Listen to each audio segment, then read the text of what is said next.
Hello friends, प्रकम creations and रेसिपीजच्या माझ्या चॅनलमध्ये तुमचं सगळ्यांचं खूप खूप मनापासून स्वागत आहे। आजच्या भागामध्ये आपण 100 माणसांसाठी व्हेज कोल्हापुरी कशी करायची याचा परफेक्ट व्हिडिओ बघणार आहे। तर 100 माणसांसाठी भाज्यांचं किती प्रमाण घ्यायचं याची संपूर्ण लिस्ट मी व्हिडिओच्या शेवटी दिलेली आहे। त्यामुळे तुम्ही हा संपूर्ण व्हिडिओ बघा। चॅनलवर जर तुम्ही नवीन असाल तर चॅनलला सबस्क्राइब करा आणि बेल आयकॉन जरूर ऑन करून ठेवा, जेणेकरून नवीन व्हिडिओ अपलोड केला की तुम्हाला नोटिफिकेशन येईल आणि छान छान व्हिडिओ बघायला मिळतील। चला तर मग सुरुवात करूया। इथे एक मी मोठं पातेलं घेतलेलं आहे। त्या पातेल्यामध्ये आपल्याला 1.5 लिटर तेल घालायचं आहे। त्यानंतर तेजपत्ता 10 ते 12 घालायचा आहे। एक मूठ दीड मूठ स्वच्छ धुवून ठेवलेला कढीपत्ता घालायचा आहे।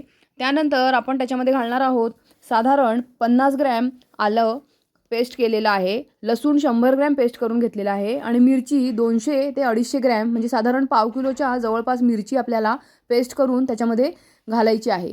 तेलामध्ये सगळं छान फ्राय झाल्यानंतर 50 ग्रॅम जिरे घेतलेले आहेत। ते जिरे आता आपण वरून घालणार आहोत। मिरची आणि लसूण छान पेस्ट आपल्याला तेलामध्ये तेल सुटेपर्यंत फ्राय करून घ्यायची आहे। अशा वेळेला आपण गॅस बारीक ठेवलेला आहे। त्यानंतर 1.5 किलो कांदा उभा चिरून मिक्सरमध्ये पेस्ट करून घेतलेली आहे। ही पेस्ट आपण त्याच्यामध्ये ॲड करणार आहोत।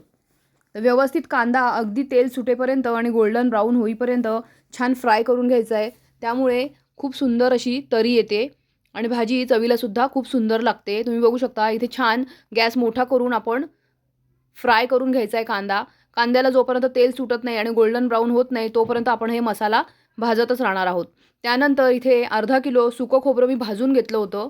त्यामध्ये 1.5 किलो टोमॅटो पेस्ट करून घेतलेले आहेत। व्यवस्थित छान बारीक वाटून घेतलेलं आहे। ती पेस्ट आपण ह्याच्यामध्ये ॲड केली आहे। व्यवस्थित मसाला आपल्याला फ्राय करत राहायचा आहे। गॅस थोडासा मोठाच ठेवलेला आहे। त्यानंतर हळद घातलेली आहे। इथे 40 ग्रॅम हळद घातलेली आहे। 100 ग्रॅम लाल तिखट घेतलेलं आहे। लाल तिखट आपण शकतो। त्यानंतर इथे मीठ घातलेलं आहे चवीनुसार। व्यवस्थित आपल्याला छान मसाला फ्राय करून घ्यायचा आहे। इथे 3 मूठ मीठ घातलेलं आहे मी। त्यानंतर इथे बडीशोप वापरायची आहे। 50 ग्रॅम बडीशोप ॲड केली आहे। व्यवस्थित मसाला छान आपला फ्राय होतोय। सगळा पाण्याचा अंश निघून जाईपर्यंत आणि तेल सुटेपर्यंत छान मसाला आपल्याला परतवत राहायचा आहे। त्यामुळे खूप सुंदर चव येते। इथे 100 ग्रॅम गरम मसाल्याचा वापर केलेला आहे। कुर्मा भाजी म्हटल्यानंतर छान ती तिखटच हवी असते आपल्याला आणि तरीवाली हवी असते। त्यामुळे आपण मसाले आपल्या चवीनुसार हवे तेवढे तिखट आपण वापरू शकतो। त्यानंतर इथे मी तीळ घेतले होते।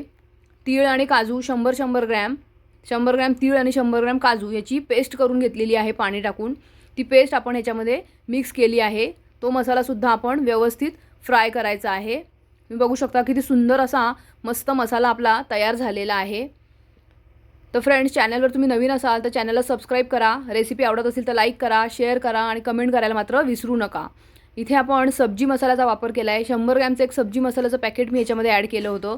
त्यानंतर सगळ्या भाज्या छान स्वच्छ धुवून चिरून घेतल्या होत्या आणि त्या धुवून ठेवल्या होत्या। त्या सगळ्या भाज्या आपल्याला यामध्ये मिक्स करायच्या आहेत।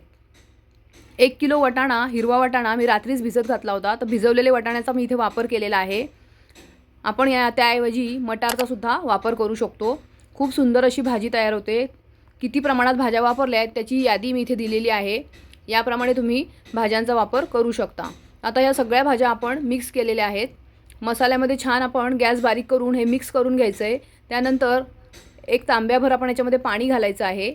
व्यवस्थित मिक्स करून झाकण ठेवून आधी एक वाफ काढून घ्यायची आहे। सगळं पाणी आता आपण सुरुवातीलाच घालणार नाही आहोत। तर इथे व्यवस्थित मिक्स झाल्यानंतर एक वाफ काढून घ्यायची आहे बारीक गॅसवरती आणि मगच आपण पाणी याच्यामध्ये आपल्याला किती भाजीची कन्सिस्टन्सी पातळ किंवा घट्ट हवी आहे त्याप्रमाणे आपण पाणी वापर करणार आहोत। आता इथे मी थोडंसं पाणी अजून घातलं आहे, थोडा मसाला घट्ट वाटला होता म्हणून। त्यानंतर मी इथे आता झाकण ठेवलेलं आहे। तर झाकण ठेवून एक वाफ काढल्यानंतर व्यवस्थित मिक्स करून घ्यायचं आहे, जेणेकरून तो मसाला या सगळ्या भाज्यांमध्ये शिरेल आणि भाजीची चव खूप सुंदर लागेल। तर आता आपल्याला अजून किती पाणी हवं असेल तर आपण याच्यामध्ये ॲड करून छान झाकण ठेवून एक उकळी काढून घ्यायची आहे। मस्तपैकी भाजीला उकळी आली आहे, तुम्ही बघू शकता। 10 मिनिटांमध्ये भाजी झालेली आहे। त्यामध्ये कोथिंबीर पेरायची आहे। तर अतिशय सुंदर अशी व्हेज कोल्हापुरी 100 माणसांसाठी तयार आहे। तुम्ही पण एकदा करून बघा। रेसिपी आवडली असेल लाईक करा, शेअर करा, सबस्क्राईब करा। Thanks for watching.